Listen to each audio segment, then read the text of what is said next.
Hey guys, it's Godbars here, the self-proclaimed hip-hop historian, and this is the 138th episode of my series where I grab a vinyl from my collection, talk about why I love it, what influence it has, and what its place is in the grand scheme of hip-hop. There's very few, if any, people who got their start in hip-hop and then managed to transition into the movie world as successfully as Queen Latifah did. This may be biased from personal experience, because all the other members of my family had no idea that Queen Latifah was originally a rapper, which isn't insane considering they aren't exactly rap fanatics.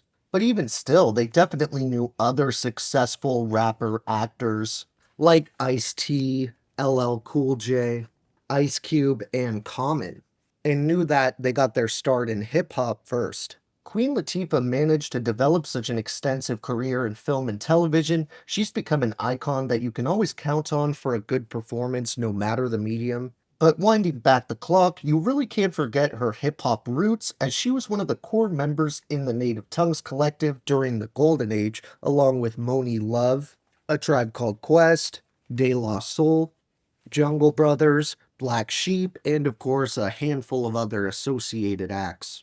This also subsequently resulted in Latifah becoming one of the first progressive and forward-thinking female MCs to grace the genre.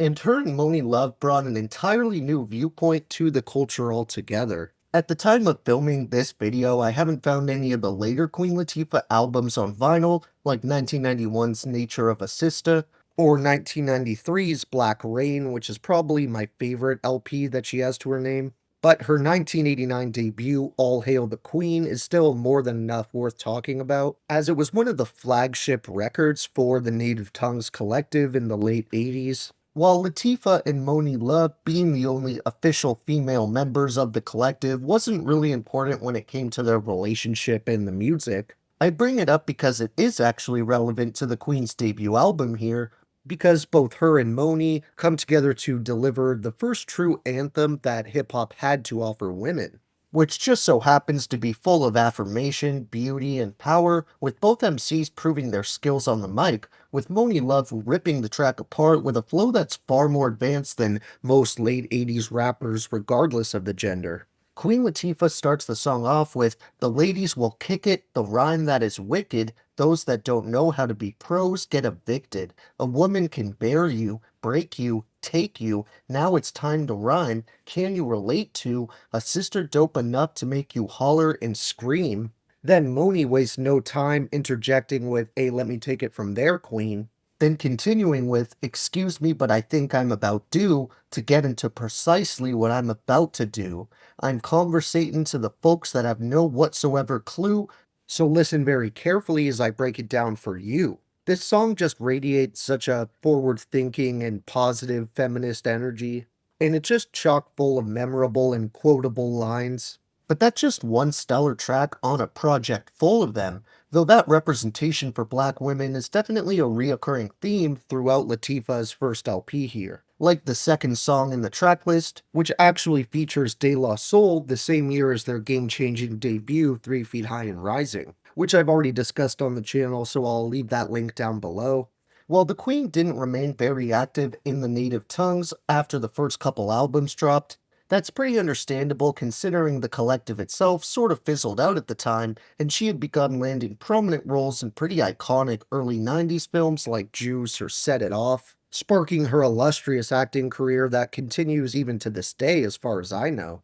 One pretty cool fact I was happy to learn while researching All Hail the Queen is apparently just last year it got chosen to be preserved in the United States National Recording Registry by the Library of Congress for being culturally or historically significant, which it most definitely was. This LP actually has a lot more guest appearances than most Golden Age classics, at least from my experience. I already mentioned Moni Love and De La Soul, but we also received credited appearances from other legends like DJ Mark the 45 King, Daddy O from Stetsasonic, as well as KRS-One, which is always fun to hear, considering that, as I've discussed before, Boogie Down Productions was definitely part of the same wider movement, where East Coast hip-hop was becoming more aware and socially conscious, even if they went about them in different ways. KRS also assists on the production side of things here, as do some of the other features I named like Daddy-O or the 45 King. Louis Vega is another person who had a hand behind the boards, as did another member of Stetsasonic, one of my all-time favorite producers, Prince Paul. Well, of course, Ladies First would be a default favorite track for me. I'm gonna leave it out since I discussed it at length, and instead name my honorable mentions as Wrath of My Madness, Queen of Royal Badness, A King and Queen Creation, Inside Out, Princess of the Posse, and The Pros. When it comes to my three favorite songs overall here, I'd probably have to go with The Evil That Men Do, Latifah's Law, and Mama Gave Birth to the Soul Children. Thank you for watching my 138th video. We only have a couple more classics left to go in this set, so check in next time to see which one I'm going to choose. And if you enjoyed, be sure to like, subscribe, and let me know what your favorite songs off this progressive landmark are. Don't forget to have a great day, and I'll see you next time, okay? Alright.